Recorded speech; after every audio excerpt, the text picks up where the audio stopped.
الحمد لله رب العالمين والصلاة والسلام على سيد المرسلين أما بعد فأعوذ بالله من الشيطان الرجيم بسم الله الرحمن الرحيم الصلاة والسلام عليك يا رسول الله وعلى آلك وأصحابك يا حبيب الله الصلاة والسلام عليك يا نبي الله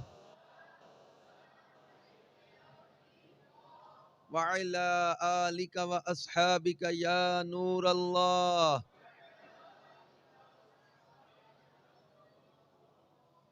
نویت سنت الاعتکاف۔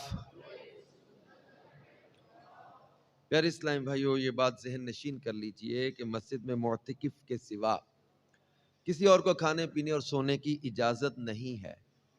اس لیے جب بھی مسجد میں حاضری کی سعادت ملے تو اعتکاف کی نیت کر لیا کریں، تاکہ اعتکاف کا ثواب بھی ملتا رہے اور ضرورت پڑنے پر کھانا پینا اور سونا وغیرہ بھی جائز ہو جائے۔ یا یہ بات بھی اعتکاف کی نیت کھانے پینے یا سونے کے لیے نہ ہو، بلکہ اس سے مقصود صرف اللہ کریم کی رضا ہو۔ فتاوی شامی میں اگر کوئی مسجد میں کھانا پینا سونا چاہے تو اعتکاف کی نیت کر لے، کچھ دیر ذکر اللہ کرے، پھر جو چاہے کرے، یعنی اب چاہے تو کھا پی یا سو سکتا ہے۔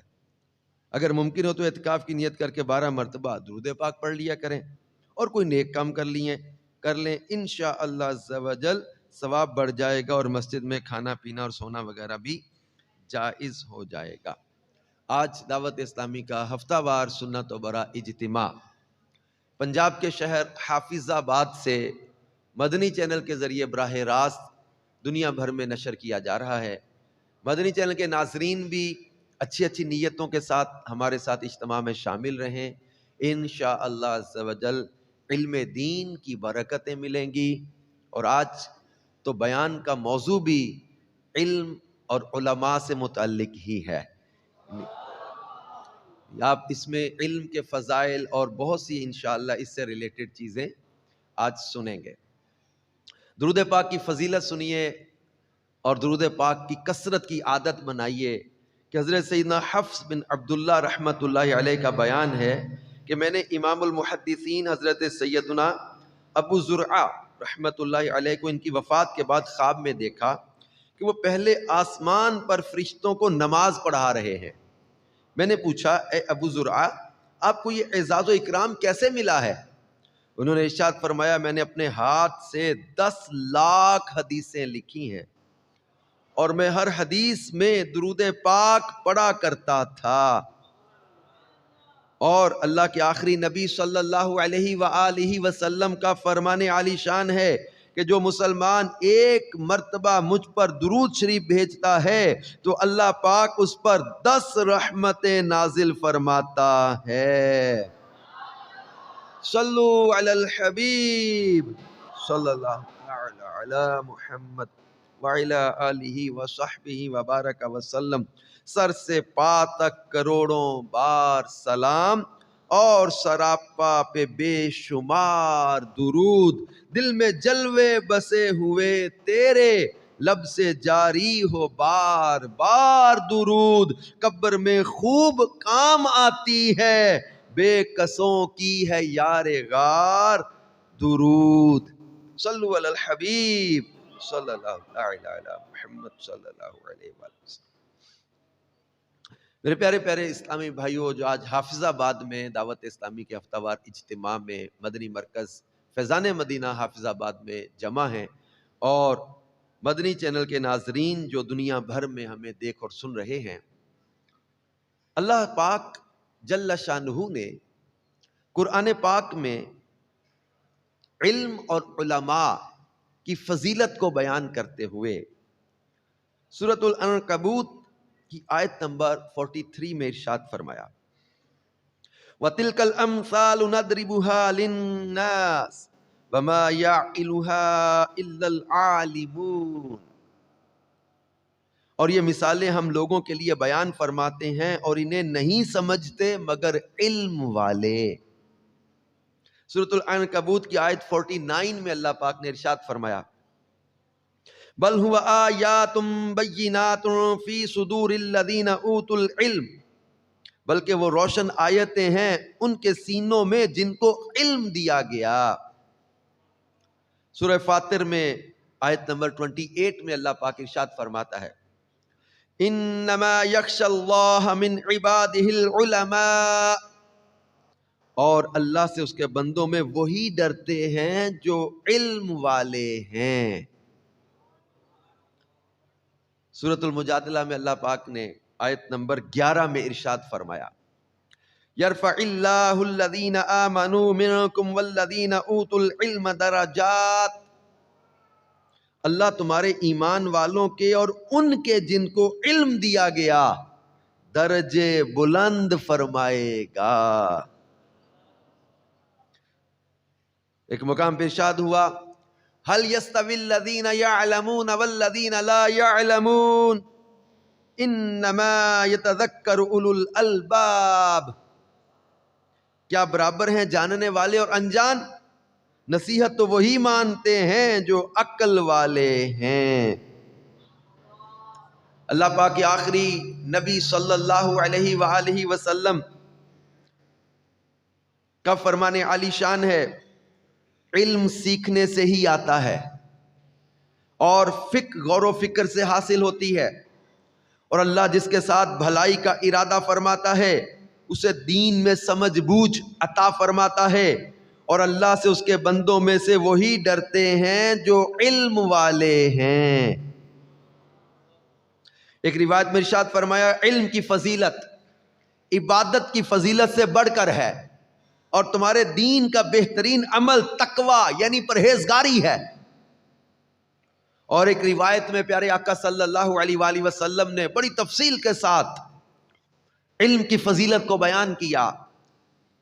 حفظ آباد کے اس سنت و بر اجتماع کے شرکاء بھی اس حدیث پاک پر غور و فکر کریں، اور مدنی چینل کے ناظرین بھی اس کو سنیں اور اپنے اندر علم کا شوق پیدا کریں اور علماء کی محبت دل میں بڑھائیں. اللہ کے آخری نبی صلی اللہ علیہ وآلہ وسلم نے ارشاد فرمایا علم حاصل کرو، کیونکہ اللہ پاک کی رضا کے لیے علم سیکھنا خشیت، اسے تلاش کرنا عبادت، اس کی تکرار کرنا تسبیح، اور اس کی جستجو کرنا جہاد ہے. اور لا علم کو علم سکھانا صدقہ ہے، اور اسے اہل پر خرچ کرنا قربت یعنی نیکی ہے، کیونکہ علم حلال اور حرام کی پہچان کا ذریعہ ہے، اور اہل جنت کے راستے کا نشان ہے، اور وحشت میں باعث تسکین ہے، اور سفر میں ہم نشین ہے، اور تنہائی کا ساتھی ہے، اور تنگ دستی و خوشحالی میں رہنما ہے، دشمنوں کے مقابلے میں ہتھیار ہے، اور دوستوں کے نزدیک زینت ہے. اللہ پاک اس کے ذریعے سے قوموں کو بلندی اور برتری عطا فرما کر بھلائی کے معاملہ میں قائد اور امام بنا دیتا ہے. پھر ان کے نشانات اور افعال کی پیروی کی جاتی ہے، اور ان کی رائے کو حرف آخر سمجھا جاتا ہے، اور ملائکہ ان کی دوستی میں رغبت کرتے ہیں اور ان کو اپنے پروں سے چھوتے ہیں، اور ان کے لیے ہر خشک و تر چیز اور سمندر کی مچھلیاں اور جاندار اور خشکی کے درندے اور چوپائے استغفار کرتے ہیں، کیونکہ علم جہالت کے مقابلہ میں دلوں کی زندگی ہے، اور تاریکیوں کے مقابلہ میں آنکھوں کا نور ہے. علم کے ذریعے بندہ اخیار یعنی اولیاء کی منازل کو پا لیتا ہے، اور دنیا اور آخرت میں بلند مرتبہ پر پہنچ جاتا ہے. اور علم میں غور و فکر کرنا روزوں کے برابر ہے، اور اسے سیکھنا سکھانا نماز کے برابر ہے. اسی کے ذریعہ صلہ رحمی کی جاتی ہے، اور اسی سے حلال و حرام کی معرفت حاصل ہوتی ہے، اور یہ عمل کا امام ہے، یہ اور عمل اس کے تابع ہے. اور خوش بختوں کو علم کا الہام کیا جاتا ہے، جبکہ بدبختوں کو اس سے محروم کر دیا جاتا ہے. پیارے پیارے اسلامی بھائیوں اور مدنی چینل کے ناظرین، اس حدیث پاک میں علم کی تلاش، علم کی جستجو، علم حاصل کرنا اور پھر علم اور علماء کی کیسی فضیلتیں بیان کی گئی ہیں۔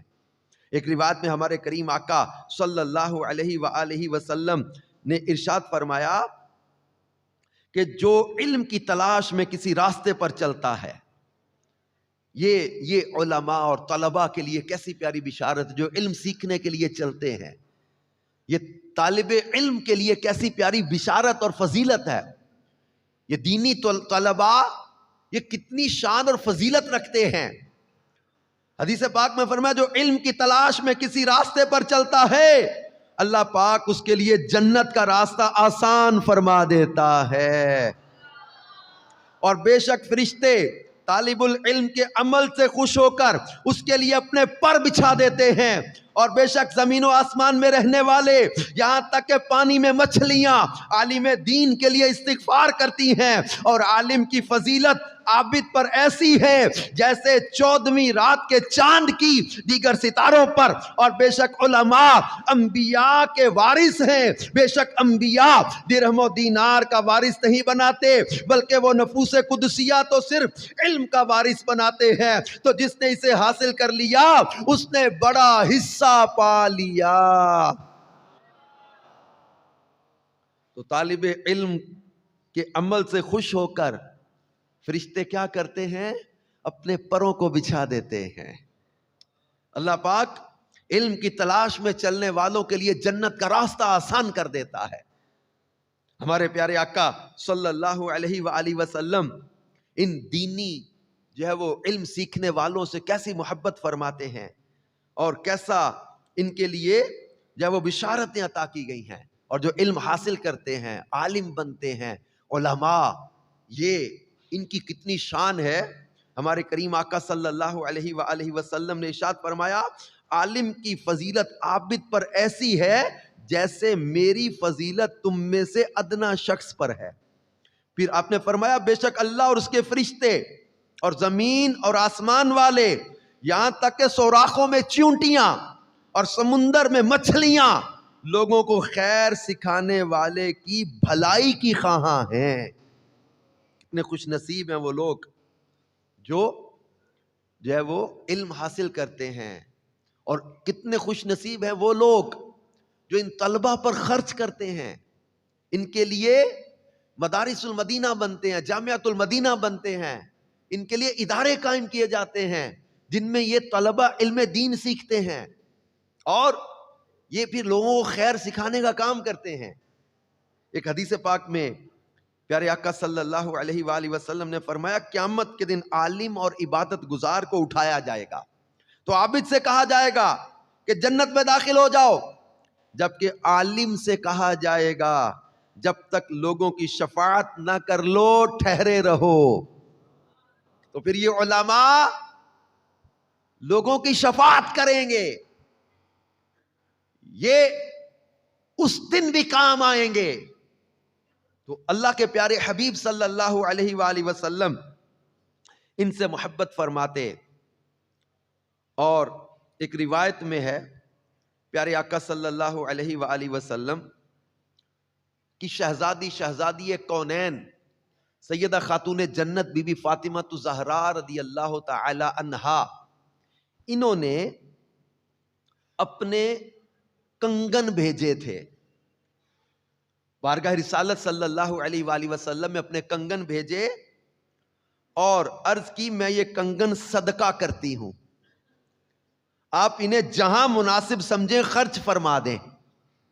شہزادی کونین نے اپنے کنگن بارگاہ رسالت صلی اللہ علیہ وسلم میں بھیجے، اپنے بابا جان کے پاس بھیجے اور پیغام بھیجا کہ آپ انہیں جہاں مناسب سمجھیں خرچ فرما دیں۔ غریبوں کے والی صلی اللہ علیہ وآلہ وسلم نے کیا کیا؟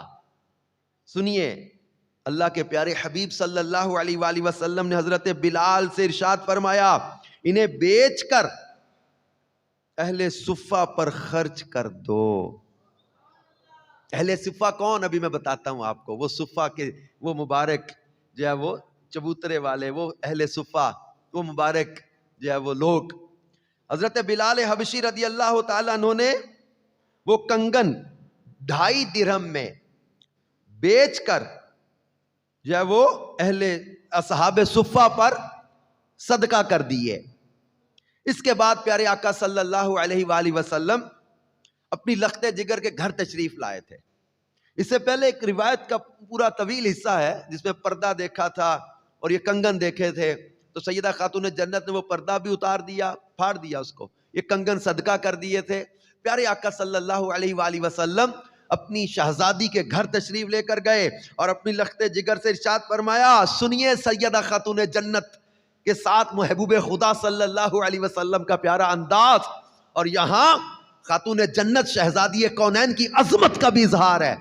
پیارے آقا صلی اللہ علیہ وآلہ وسلم نے اپنی لخت جگر کے گھر تشریف لے جا کر ارشاد فرمایا، تم پر میرے ماں باپ فدا، آئے ہائے، تم پر میرے ماں باپ فدا، میں فدا، میرے ماں باپ فدا، انتہائی محبت اور عظمت ظاہر کرنے کے لیے کہے جاتے ہیں۔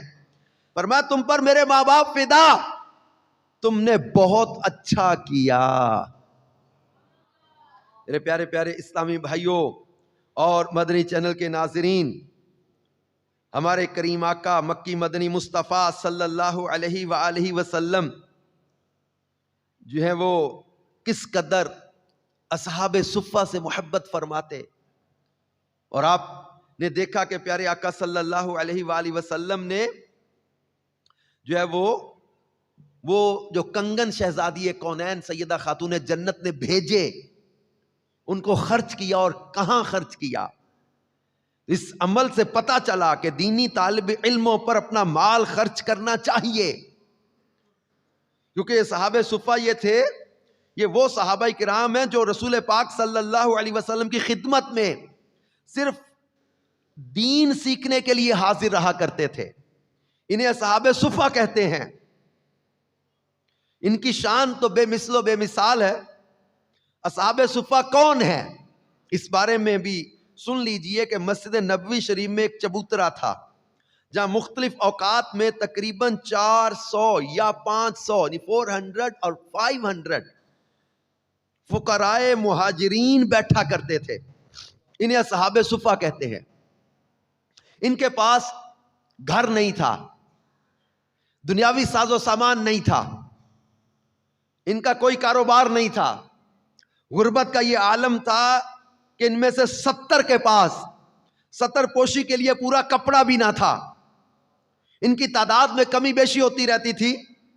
مدینہ منورہ میں آنے والے کا شہر میں کوئی جان پہچان والا نہ ہوتا تو وہ بھی اہل صفہ میں شامل ہو جایا کرتا تھا۔ تو اصحاب صفہ یہ لوگ تھے۔ تو شہزادی کونین بی بی فاطمہ الزہرا نے جب اپنے کنگن بھیجے اور جہاں مناسب سمجھے خرچ کر دیں، تو پیارے آقا صلی اللہ علیہ وآلہ وسلم چاہتے تو اس مال کو کسی اور کام میں بھی خرچ کر سکتے تھے، کسی اور نیک کام میں اس کو خرچ کر دیتے، لیکن آپ نے اصحاب صفہ جو دین کا علم سیکھنے کے لیے ہر وقت تیار رہتے تھے، ان پر خرچ کرنے کا حکم دیا۔ اس سے پتا چلا کہ اب ہمیں اپنا مال ان کاموں میں خرچ کرنا چاہیے جن سے دین کو زیادہ فائدہ ہو۔ یہ بہت توجہ طلب یہ بات ہے کہ اپنا مال کہاں خرچ کریں، اپنا مال وہاں خرچ کریں جن سے دین کو زیادہ فائدہ ہو۔ اپنا مال دینی کاموں میں خرچ کرنے کے ساتھ ساتھ جتنا زیادہ سے زیادہ ہو سکے ہمیں اپنا وقت بھی پیش کرنا چاہیے۔ فیضان مصطفیٰ سے مالا مال ہونے والے صحابہ کرام اور دیگر بزرگان دین کے ایسے سینکڑوں واقعات ہیں کہ جن کا مال دینی کاموں میں وقف ہونے کے ساتھ ساتھ ان کا وقت بھی دین کی سربلندی کے لیے گزرتا تھا۔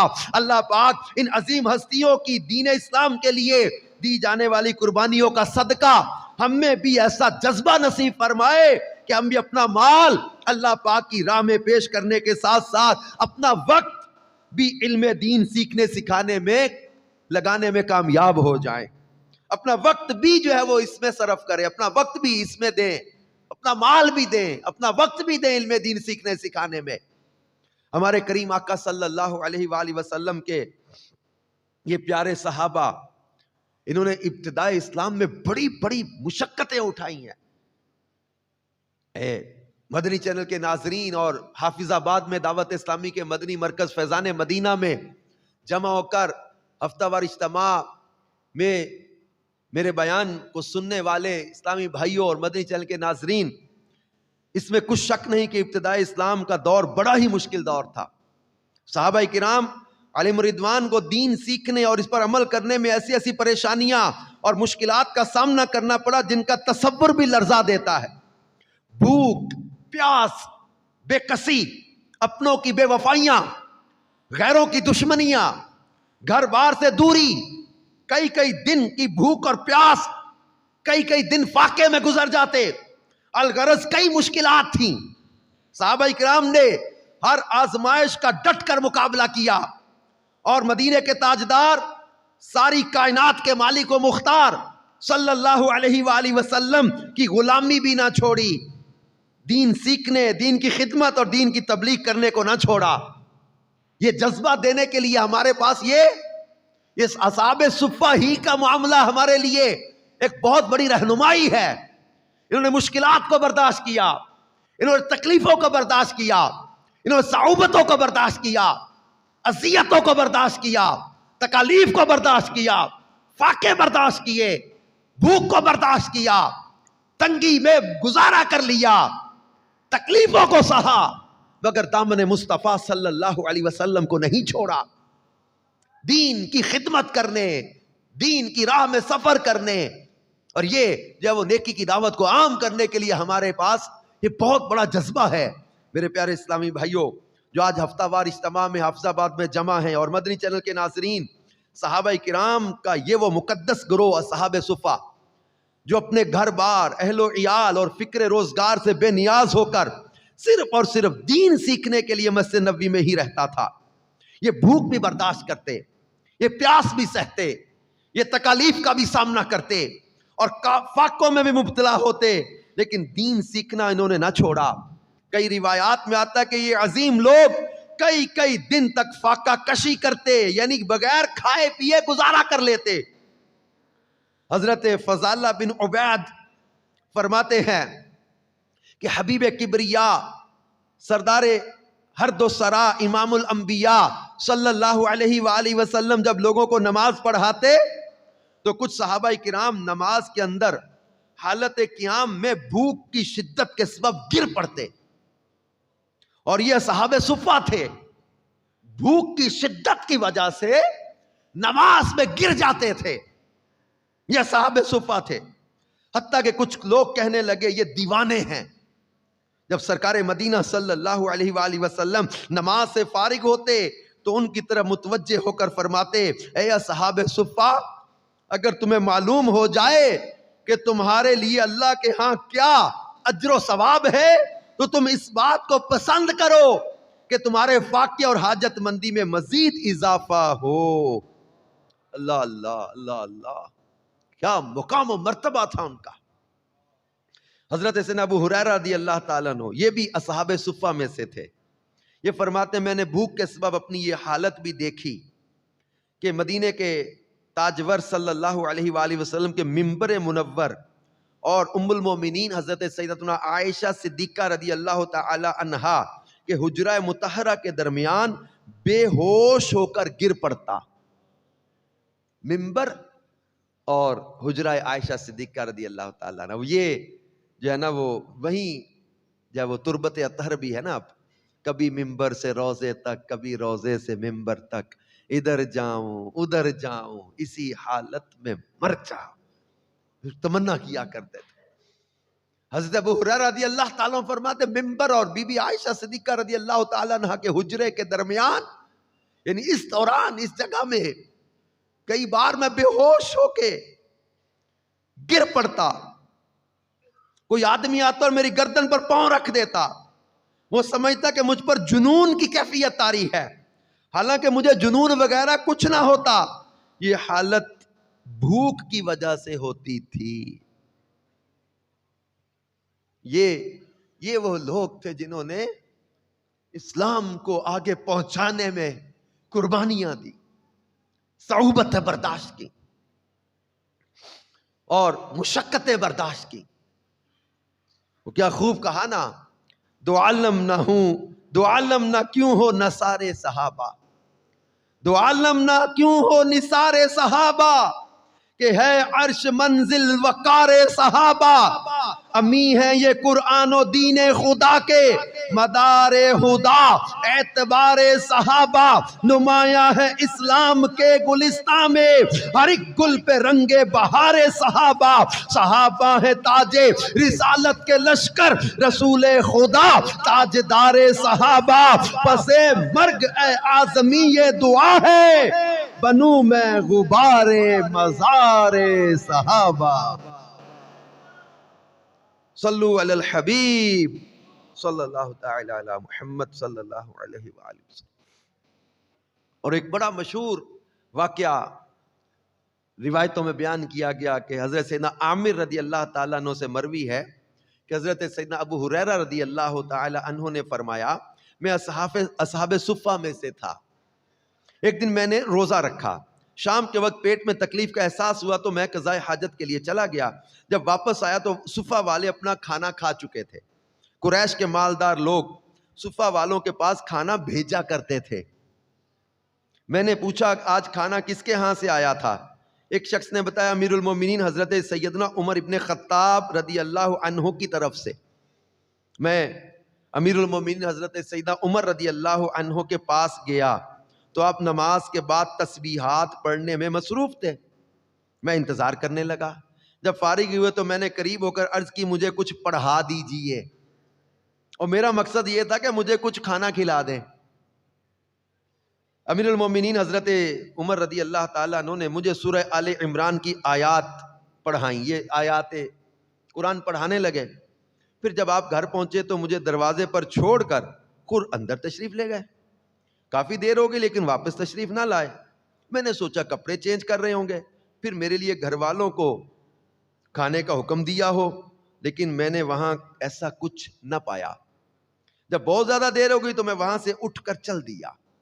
راستے میں اللہ کے پیارے حبیب صلی اللہ علیہ وآلہ وسلم سے ملاقات ہو گئی۔ ہائے ہائے ہائے، تو آپ نے ارشاد فرمایا ابو ہریرہ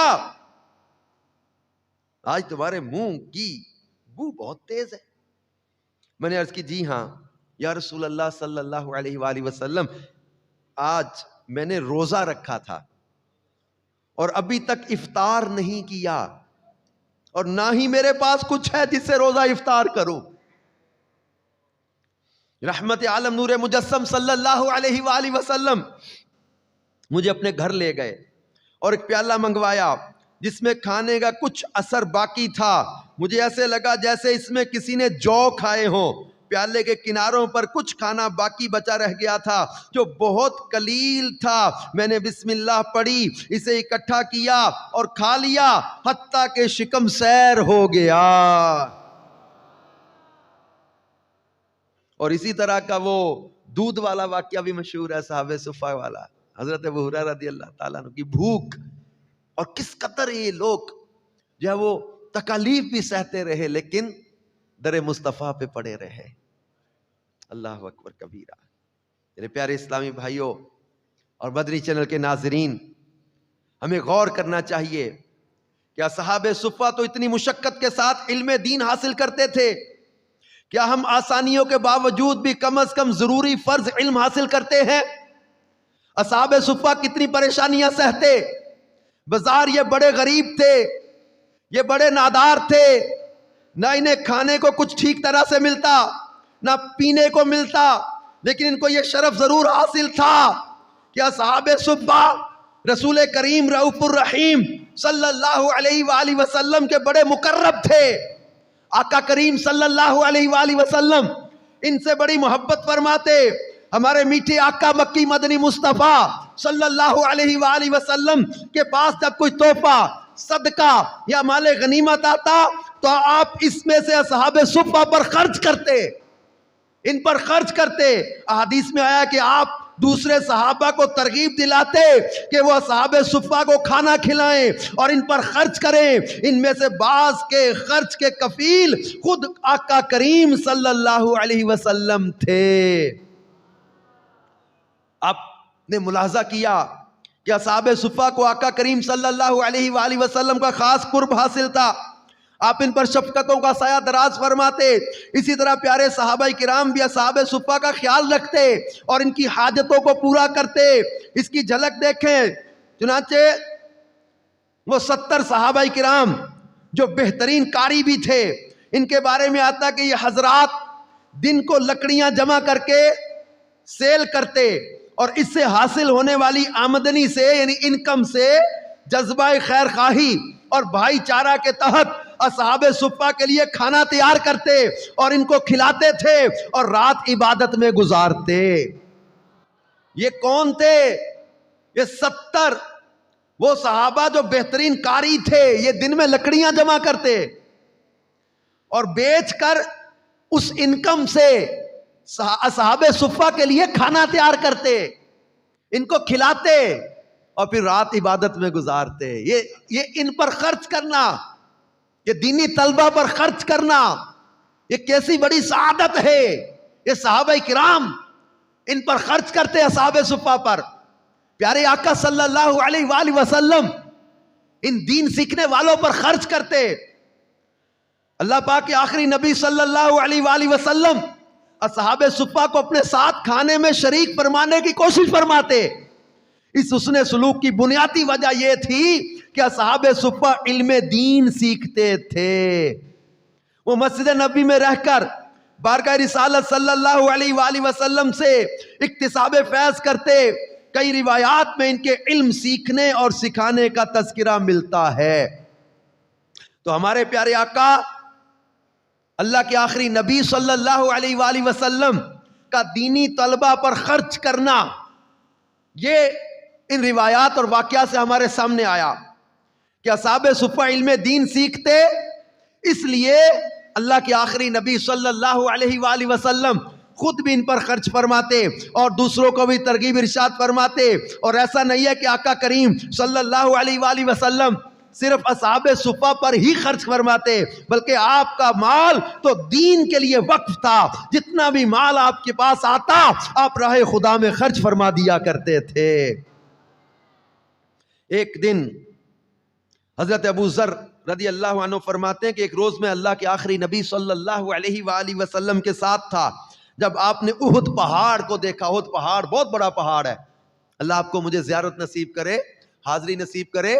حضرت ابو ذر فرماتے کہ اللہ کے آخری نبی صلی اللہ علیہ وآلہ وسلم نے احد پہاڑ کو دیکھا تو فرمایا اگر یہ پہاڑ میرے لیے سونا بن جائے تو میں پسند نہیں کروں گا کہ اس میں سے 1 دینار بھی میرے پاس 3 دن سے زیادہ رہ جائے سوائے اس دینار کے جسے میں ادائے قرض کے لیے رکھ چھوڑوں۔ یعنی ادائے قرض کے لیے تو اگر کوئی رکھنا پڑے تو دینار رکھا جائے، احد پہاڑ بھی فرمایا اگر سونا بن جائے تو اسے بھی میں پسند نہیں کروں گا کہ 1 دینار بھی اپنے پاس رکھ لوں۔ اور پارہ 30 سورہ دوحہ کی آیت نمبر 10 میں ارشاد ہوتا ہے وَأَمَّا السَّائِلَ فَلَا تَنْهَرْ، اور منگتا کو نہ جھڑکو۔ یعنی اے حبیب صلی اللہ علیہ وآلہ وسلم جب آپ کے در دولت پر کوئی سوالی آ کر کچھ مانگے تو اسے کسی بھی صورت جھڑکنا نہیں، بلکہ اسے کچھ دے دے یا حسن اخلاق اور نرمی کے ساتھ اس کے سامنے نہ دینے کا عذر بیان کر دیں۔ اعلیٰ حضرت امام احمد رضا خان علیہ رحمت الرحمن اسی آیت کی طرف اشارہ کرتے ہوئے لکھتے ہیں مومن ہوں مومنوں پہ رؤوف الرحیم ہو، حریص علیکم بالمؤمنین رؤوف الرحیم۔ وَأَمَّا السَّائِلَ فَلَا تَنْهَرْ، یہ سورہ دوحہ میں فرمایا۔ اعلیٰ حضرت کہتے ہیں مومن ہوں مومنوں پہ رؤوف و رحیم ہو، سائل ہوں سائلوں کو خوشی لا نہر کی ہے، مانگیں گے مانگے جائیں گے، منہ مانگی پائیں گے، سرکار میں نہ لا ہے نہ حاجت اگر کی ہے، کیونکہ میرے کریم سے گر قطرہ کسی نے مانگا دریا بہا دیے ہیں، در بے بہا دیے ہیں۔ ایسا کریم ایسا ایسا سخی اور کون ہے؟ آیا جو منگتا مانگنے سلطان بنا دیا۔ میرے آقا کریم صلی اللہ علیہ وآلہ وسلم نے کبھی کسی سوالی کو لا نہیں فرمایا۔ میرے آقا کریم علیہ السلام تو وہ ہیں جن کے بارے میں ہمارے بزرگ کہتے تھے کہ قربان میں ان کی بخشش کے مقصد بھی زبان پر آیا نہیں، بن مانگے دیا اور اتنا دیا دامن میں ہمارے سمایا نہیں۔ اور آج کہتے ہیں واہ کیا جود و کرم ہے شہ بطحا تیرا، واہ کیا جود و کرم ہے شہ بطحا تیرا، نہیں سنتا ہی نہیں مانگنے والا تیرا۔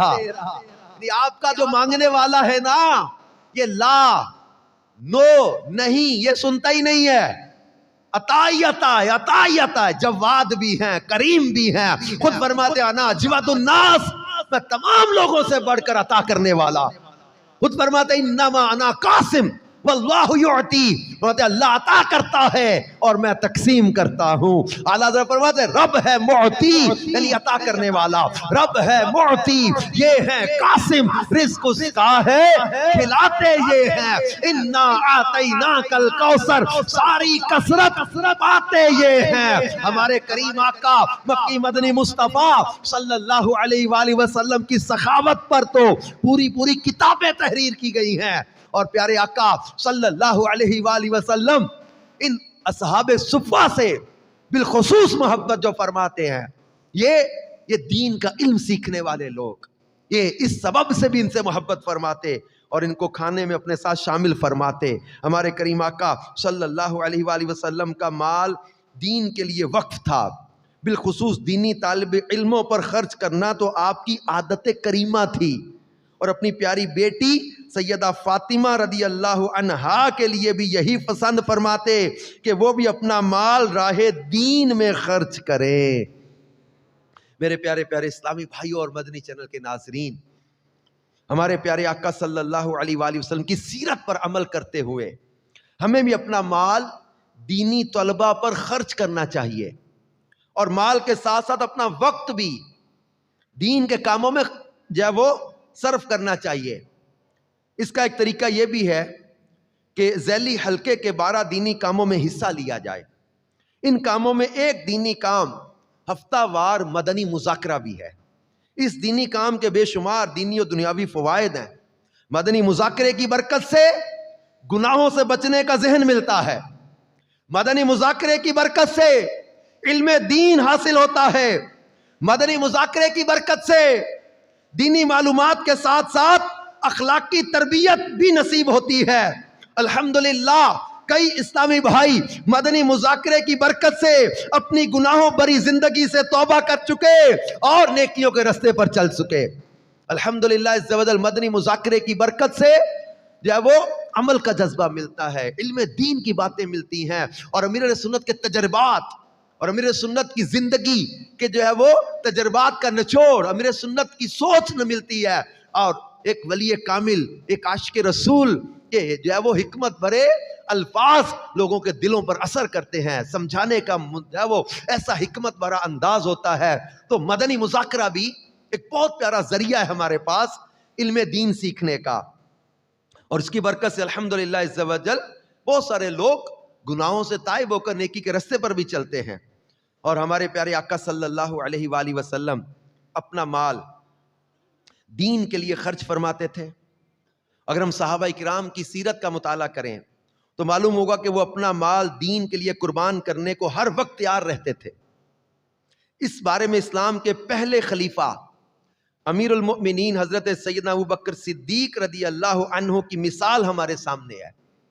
حضرت سیدنا صدیق اکبر رضی اللہ عنہ کے بارے میں آتا ہے کہ آپ تاجر تھے، کپڑے کے وسیع کاروبار کے مالک تھے۔ جس دن آپ اسلام لائے آپ کے پاس 40,000 درہم یا دینار یعنی 40,000 سلور یا گولڈ کے سکے تھے۔ اسلام لانے کے بعد وہ سارے کے سارے راہ خدا میں خرچ کر دیے۔ غزوہ تبوک کے موقع پر اپنے گھر کا سارا مال اسلام اور مسلمانوں پر نچھاور کرنے کا بھی واقعہ آپ کا بہت مشہور ہے۔ اس طرح جب بھی ضرورت پیش آئی تو دین کے لیے اپنا مال خرچ کرنے میں آپ ذرا بھی نہ ہچکچائے، کئی غلاموں کو اپنا ذاتی مال دے کر آزاد کروانے کا شرف بھی آپ کو حاصل ہے۔ حضرت سیدنا عروہ رضی اللہ عنہ سے روایت ہے کہ حضرت سیدنا ابوبکر صدیق رضی اللہ عنہ نے ایسے 7 غلام آزاد کیے جنہیں راہ خدا میں بہت تکالیف دی جاتی تھیں۔ ان میں حضرت سیدنا بلال حبشی اور حضرت عامر بھی ہیں۔ منقول ہے کہ حضرت بلال حبشی کو اسلام لانے کے بعد بہت اذیتیں دی جاتی تھیں۔ حضرت سیدنا ابوبکر صدیق رضی اللہ عنہ نے حضرت بلال حبشی رضی اللہ عنہ کو 5 اوقیہ یعنی 32 تولے 32 تولہ تقریباً 32 تولے سونا ادا کر کے خریدا۔ تو بیچنے والے نے کہا ابو بکر اگر تم صرف 1 اوقیہ سونے پر اڑ جاتے تو ہم اتنی قیمت میں ہی اسے بیچ دیتے۔ 1 اوقیہ کہاں، 5 اوقیہ کہاں، 32 تولے سونا دے کے حضرت ابو بکر نے حضرت بلال کو آزاد کر خریدا۔ اور بیچنے والے نے کہا 1 اوقیہ پہ اگر تم اڑ جاتے نا، بارگیننگ کرتے، اڑ جاتے تو اسی میں بیچ دیتے۔ آپ نے فرمایا اگر تم 100 اوقیہ سونا مانگتے تو میں وہ بھی دے دیتا اور بلال کو ضرور خریدتا۔ جذبہ دیکھیں حضرت ابو بکر صدیق رضی اللہ عنہ کا، راہ خدا میں خرچ کرنے میں بخل نہیں ہے، کنجوسی نہیں ہے، اور سخاوت کا عالم یہ ہے۔ حضرت صدیق اکبر کے معمولات کو دیکھ کر لگتا ہے کہ اسلام کی مدد و نصرت کے لیے آپ نے کھلے دل سے اپنا ذاتی مال و اسباب خرچ کیا۔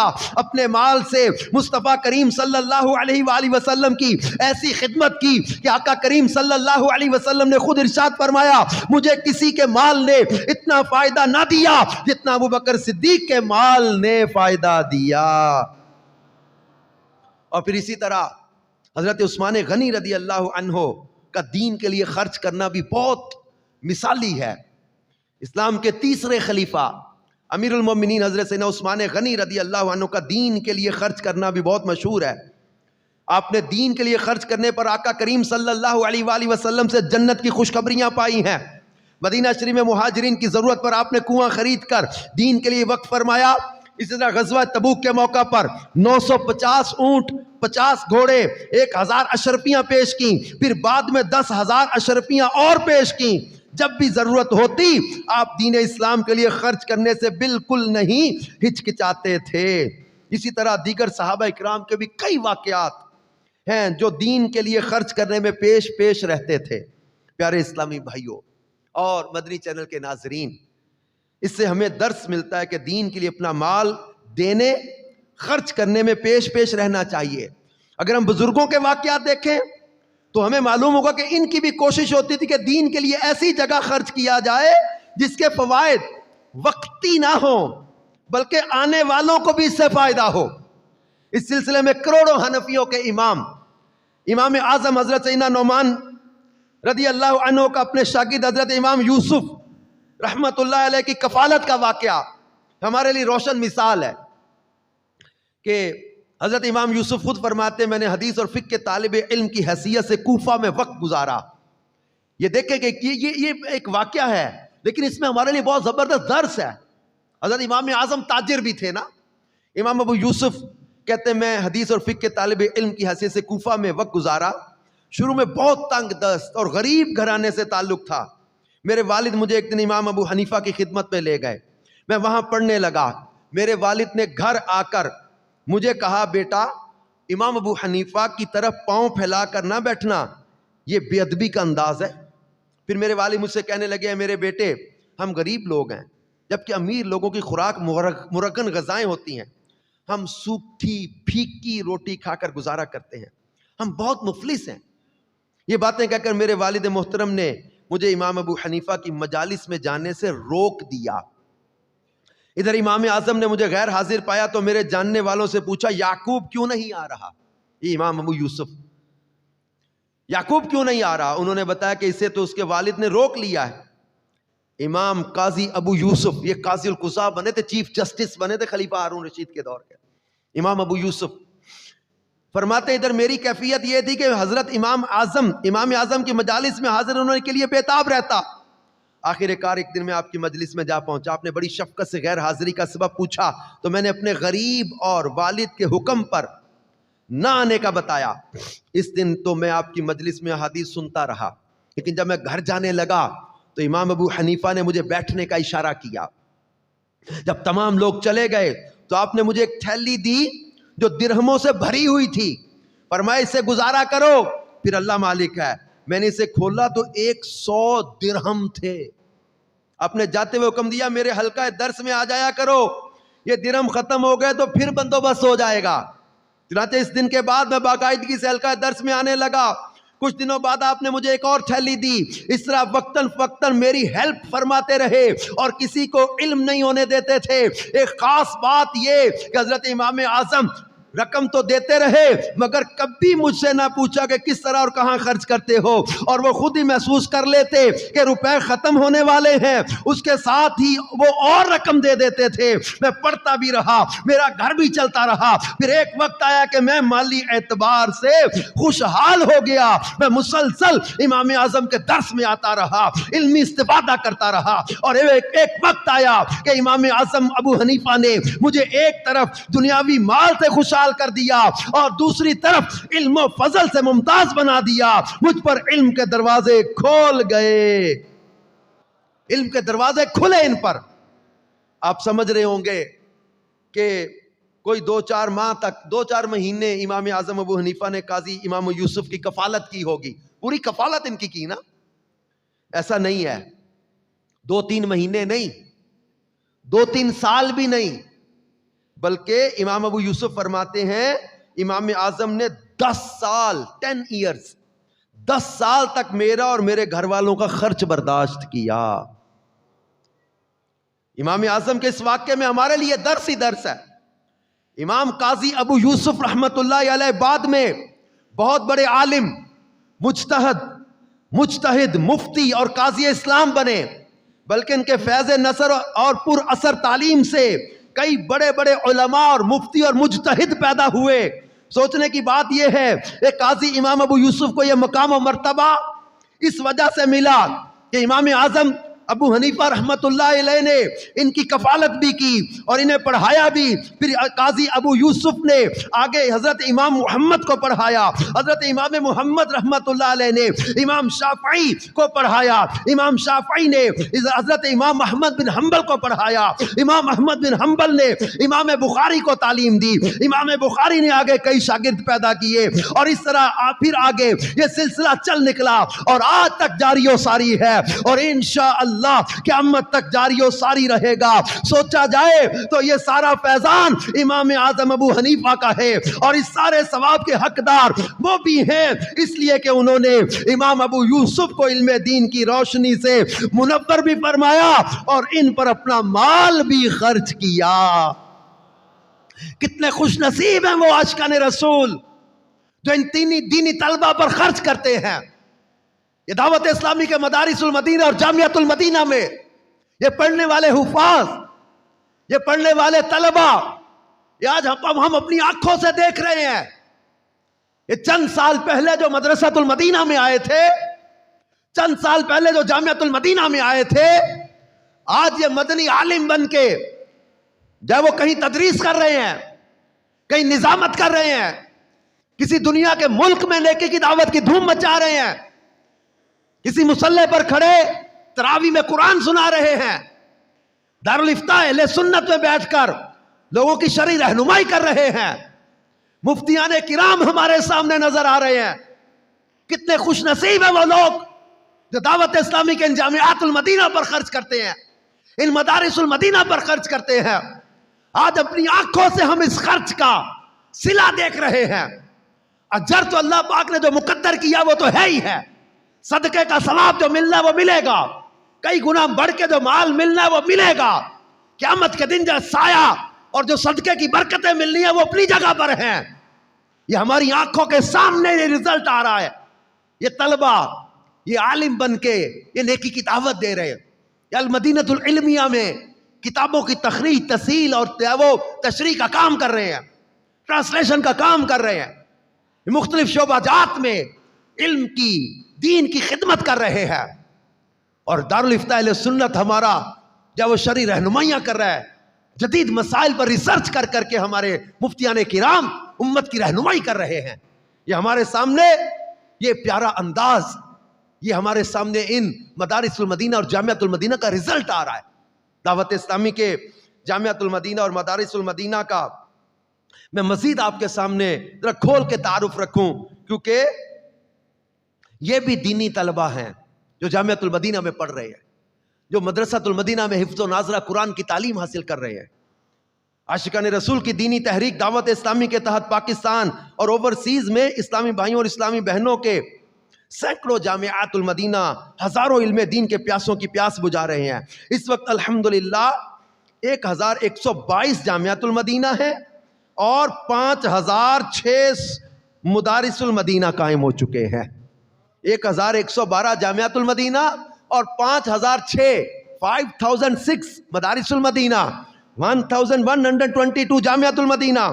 اچھا، جامعات المدینہ میں پڑھنے والوں اور پڑھنے والیوں کی تعداد 88,502 ہے، اور مدارس المدینہ میں پڑھنے والوں کی تعداد، پڑھنے والے اور پڑھنے والیوں کی تعداد 2,30,522 ہے، اور جامعۃ المدینہ میں 2000 سے 2021 تک تقریباً 6,809 یعنی 6,809 مدنی علماء کرام درس نظامی مکمل کر چکے ہیں، جبکہ تقریباً 9,308 اسلامی بہنیں درس نظامی اور فیضان شریعت کورس مکمل کرنے کی سعادت حاصل کر چکے ہیں۔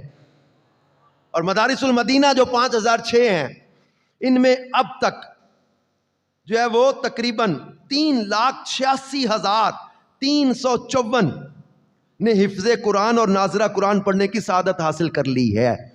اب تک مدارس المدینہ میں 3,86,000 سے زیادہ جو ہے وہ ناظرہ اور حفظ قرآن مکمل کرنے والے بچے بچیاں فارغ التحصیل ہو چکے، اور اس وقت 2,30,000 سے زیادہ بچے بچیاں حفظ و ناظرہ مفت تعلیم حاصل کر رہے ہیں، اور اس وقت جامعۃ المدینہ میں 88,000 سے زیادہ طلبہ و طالبات درس نظامی اور فیضان شریعت کورس کی تعلیم حاصل کر رہے ہیں۔ اور ان دو شعبوں کا اینولی جو ایکسپینڈیچر ہے نا، سالانہ خرچ اربوں روپے میں ہے، جس کو پورا کرنے کے لیے عاشقان رسول اپنا حصہ شامل کرتے ہیں۔ اللہ کرے ہم بھی ان کی فہرست میں شامل ہو جائیں۔ ہر کوئی اپنی مالی حیثیت کے مطابق غور کر لے کہ وہ اپنی طرف سے کتنا حصہ شامل کرتا ہے۔ ابھی ہم نے اپنے اسلاف کی کچھ باتیں سنی جو دین پر اور دینی طلبہ پر خرچ کرنے کے حوالے سے کیسی کوشش کرتے تھے۔ اعلیٰ حضرت کے خرچ کی باتیں الگ سے کتابوں میں لکھی، اور ہمارے کئی بزرگوں کا دینی طلبہ پر خرچ کرنا، شفقت فرمانا، امام اعظم کا خرچ کرنا، صحابہ کرام کا صحابہ صفا پہ خرچ کرنا، پیارے کریم آقا صلی اللہ علیہ وآلہ وسلم کا ان پر خرچ کرنا، یہ کیسی کیسی باتیں، فضیلتیں ہمارے سامنے آئی ہیں۔ تو آئیے آج ہم بھی اپنا کے ذہن بنائیں کہ ہم بھی ان دینی طلبہ پر خرچ کریں گے، علم اور علماء پر خرچ کریں گے۔ الحمدللہ عز و جل جو ہے وہ دعوت اسلامی کے جامعۃ المدینہ اور مدارس المدینہ، ان میں قرآن پاک کی تعلیم بھی دی جا رہی ہے، ان میں محبت قرآن بھی عام کی جا رہی ہے۔ آج کے یہ طلبہ کل کے معاشرے کے شہری ہیں، آج کے یہ طلبہ جو ہے وہ کل کے جو ہے وہ معاشرے کے افراد ہیں، جن کے ذریعے تجارت ہو رہی ہوتی ہے، جو گھر سنبھال رہے ہوتے ہیں، گھر کے سربراہ بن رہے ہوتے ہیں، کسی جاب کسی بزنس میں جاتے ہیں۔ تو آج ان کی اخلاق کی اچھی تربیت ہو جائے تو انشاءاللہ ہمارا معاشرہ سنتوں کا گہوارہ بن جائے گا۔ تو ان کی اچھی تربیت بھی کی جاتی ہے۔ مدارس المدینہ اور جامعۃ المدینہ میں ان کی پڑھائی کے ساتھ ساتھ اخلاقی تربیت کا بھی نظام ہے۔ الحمدللہ عز و جل دعوت اسلامی کے ان دو شعبوں، اور بالخصوص یہ ہمارا جو 7 نومبر کو ٹیلی تھون کا سلسلہ ہونے جا رہا ہے، کنز المدارس بورڈ اور مدارس المدینہ اور جامعۃ المدینہ کے قیام و انتظام کے جملہ اخراجات کے لیے جو ہے وہ ٹیلی تھون کا سلسلہ ہو رہا ہے۔ مدنی عطیات مہم ہے، 10,000 روپے کا ایک یونٹ بنا دیا گیا ہے۔ ہر عاشق رسول اپنے گھر کے جتنے افراد ہیں 12 یونٹ دیں، 112 یونٹ دیں، کم از کم ایک یونٹ دیں، یعنی ہر ایک اپنا اس پہ حصہ ملائے، صدقے کی فضیلتیں بھی پائیں، دینی طلبہ پر خرچ کی فضیلتیں بھی پائیں، اور امیر علیہ سنت نے جو دعائیں دی ہیں ان دعاؤں سے حصہ بھی پائیں۔ برکتیں ہی برکتیں ہیں ان جو اس ٹیلی تھون میں حصہ لینے کی بھی، کیونکہ اس کے ذریعے یہ مدارس المدینہ کا قیام اور انتظام، یہ سلسلہ آگے بڑھتا ہے، جامعۃ المدینہ کا یہ سلسلہ آگے بڑھتا ہے۔ میرے پیارے اسلامی بھائیوں، اللہ پاک نے وسعت دی ہے تو جامعۃ المدینہ اور مدرسۃ المدینہ بنا کر یا بنوا کر دعوت اسلامی کو دے دیجئے۔ اللہ پاک نے آسانی دی ہے تو کسی جو ہے وہ پورے درجے کا خرچہ اپنے ذمہ لے لیں کہ اس درجے میں جتنے طلبہ پڑھتے ہیں سب کا میں کفالت کروں، ورنہ کم از کم ایک طالب علم کا عالم بننے تک، مدنی بننے تک اس کا پورا خرچہ اپنے ذمہ لے لیں۔ ہر ماہ اتنا ان کے کھانے کا خرچ ہوتا ہے، یوٹیلٹی بلز ہوتے ہیں، استادوں کی سیلریز ہوتی ہیں، مینٹیننس کے خرچے ہوتے ہیں، اب ان کی کفالت لے لیں اپنے ذمہ۔ اگر یہ نہ ہو سکے تو کم از کم جو ہے وہ یوٹیلٹی بلز کی مد میں کوئی چیز اپنے ذمہ لے لیں، کسی کی سیلریز اپنے ذمہ لے لیں، گندم یا آٹے کی پیشکش کر دیں، اور کوئی راشن وغیرہ دینے کا کوئی سلسلہ کر دیں، ویسے ماہانہ جب وہ ڈونیشن دینے کی ترکیب کر دیں، اور اس ٹیلی تھون کے موقع پر بڑھ چڑھ کے جب وہ ساتھ دیجئے گا، کیونکہ یہ صدقہ جاریہ کے کام ہیں جو مدارس بن رہے ہیں، جو جامعۃ المدینہ بن رہے ہیں، جو مساجد بن رہی ہیں، جو دعوت اسلامی کی یہ دینی کام ہے، الحمدللہ عز و جل اس کے ذریعے دین کی ترویج و اشاعت کا کام ہوتا ہے، علم کو آگے پھیلانے کا بھی کام ہوتا ہے، نیکی کی دعوت کو آگے بڑھانے کا کام ہوتا ہے۔ اس میں ہمیں سب کو مل جل کر حصہ لینا ہے۔ تو میرے مدنی چینل کے ناظرین سے بھی گزارش کروں گا کہ آنے والے اتوار کو 7 نومبر کو ٹیلی تھون کا سلسلہ ہے، آپ سب نے بھی ساتھ دینا ہے۔ 7 نومبر سے پہلے ہی آج شب جمعہ ہے، کل جمعہ کا دن ہے، جمعہ کی نیکی 70 نیکیوں کے برابر ہے۔ ہمت کر کے اپنا یونٹ ابھی سے جمع کروا دیں، انشاءاللہ برکتیں حاصل ہوں گی۔ تو خوب بڑھ چڑھ کے جو ہے وہ آپ نے دعوت بھی دینی ہے، ترغیب بھی دلانی ہے، ذہن بھی بنانا ہے، اور خود بھی ٹیلی تھون میں یونٹس جمع کروانے ہیں انشاءاللہ عز و جل۔ صلو علی الحبیب صلی اللہ تعالی علی محمد صلی اللہ علیہ وآلہ وسلم۔ پیارے پیارے اسلامی بھائیو، امیر علیہ سنت اپنے رسالے 163 مدنی پھول میں چلنے کی کچھ سنتیں اور آداب بیان کرتے ہیں۔ عاجزی و سادگی کے پیکر نبی صلی اللہ علیہ وآلہ وسلم نے فرمایا، ایک شخص 2 چادریں اوڑھے ہوئے اترا کر چل رہا تھا اور گھمنڈ میں تھا، وہ زمین میں دھسا دیا گیا، وہ قیامت تک دھنستا ہی جائے گا۔ ہمارے پیارے آقا صلی اللہ علیہ وآلہ وسلم چلتے تو کسی قدر آگے جھک کر چلتے، گویا کہ آپ بلندی سے اتر رہے ہیں۔ اگر کوئی رکاوٹ نہ ہو تو راستے کے کنارے کنارے درمیانی رفتار سے چلیے، نہ اتنا تیز کہ لوگوں کی نگاہیں آپ کی طرف اٹھیں کہ دوڑے دوڑے کہاں جا رہے ہیں، نہ اتنا آہستہ کہ دیکھنے والے کو آپ بیمار لگیں۔ راہ چلنے میں پریشان نظری یعنی بلا ضرورت ادھر ادھر دیکھنا سنت نہیں، نیچی نظریں کیے، پروقار طریقے سے چلیے۔ چلنے یا سیڑھی چڑھنے اترنے میں یہ احتیاط کیجئے کہ جوتوں کی آواز پیدا نہ ہو۔ راستے میں 2 عورتیں کھڑی ہوں یا جا رہی ہوں تو ان کے بیچ میں سے نہ گزریے، کہ حدیث پاک میں اس کی ممانت آئی ہے۔ بعض لوگوں کو عادت ہوتی کہ راہ چلتے ہوئے جو چیز بھی آڑے آئے اسے لاتے مارتے جاتے ہیں، یہ قطعاً غیر مہذب طریقہ ہے۔ اس طرح پاؤں زخمی ہونے کا بھی اندیشہ رہتا ہے۔ نیز اخبارات یا لکھائی والے ڈبوں، پیکٹوں اور منرل واٹر کی خالی بوتلوں وغیرہ پر لات مارنا بھی بے ادبی ہے۔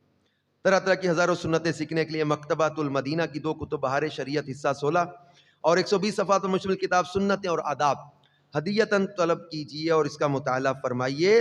اور سنتوں کی تربیت کا ایک بہترین ذریعہ دعوت اسلامی کے مدنی قافلوں میں عاشقان رسول کے ساتھ سنتوں بھرا سفر بھی ہے۔ صلو علی الحبیب صلی اللہ تعالی علی محمد صلی اللہ علیہ وآلہ وسلم۔ مدنی چینل کے ناظرین اور حافظ آباد میں دعوت اسلامی کے ہفتہ وار اجتماع کے شرکاء، آئیے دعوت اسلامی کے ہفتہ وار سنتوں بھرے اجتماع میں پڑھے جانے والے 6 درود پاک اور 2 دعائیں بھی پڑھ لیتے ہیں۔